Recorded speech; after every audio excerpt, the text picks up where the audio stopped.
आणि यानंतर एक दुःखद बातमी आहे। काँग्रेसचे ज्येष्ठ नेते शिवराज पाटील चाकूरकर यांचं वयाच्या 90व्या वर्षी निधन झालं। लातूरमधल्या त्यांच्या राहत्या घरी त्यांनी अखेरचा श्वास घेतला।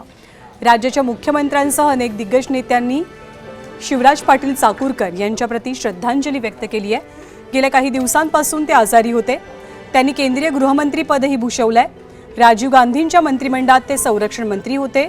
ते लोकसभेचे अध्यक्ष राहिलेले आहेत। सोबतच राज्यपाल पदही शिवराज पाटील चाकूरकर यांनी भूषवलेलं आहे।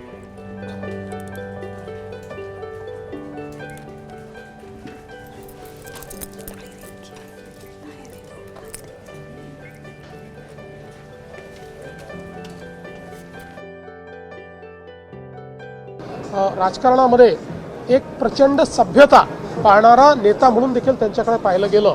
त्यामुळे ज्याला एक रिस्पेक्टेड लीडर आपण असं म्हणतो की ज्यांच्याबद्दल सगळ्यांना आदर आहे, पक्षाच्या पलीकडे संपर्क ठेवून आदर ठेवून काम करणारे ते नेते म्हणून आपल्याला पाहायला मिळतात। एक मोठी कारकीर्द आहे, ज्या कारकिर्दीबद्दल खूप गोष्टी आपल्याला सांगता येतील, त्या मी नंतर बोलीन त्याच्यावर।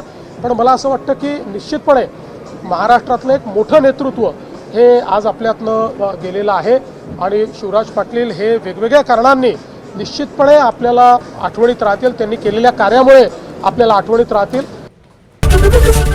एबीपी माझा, उघडा डोळे बघा नीट।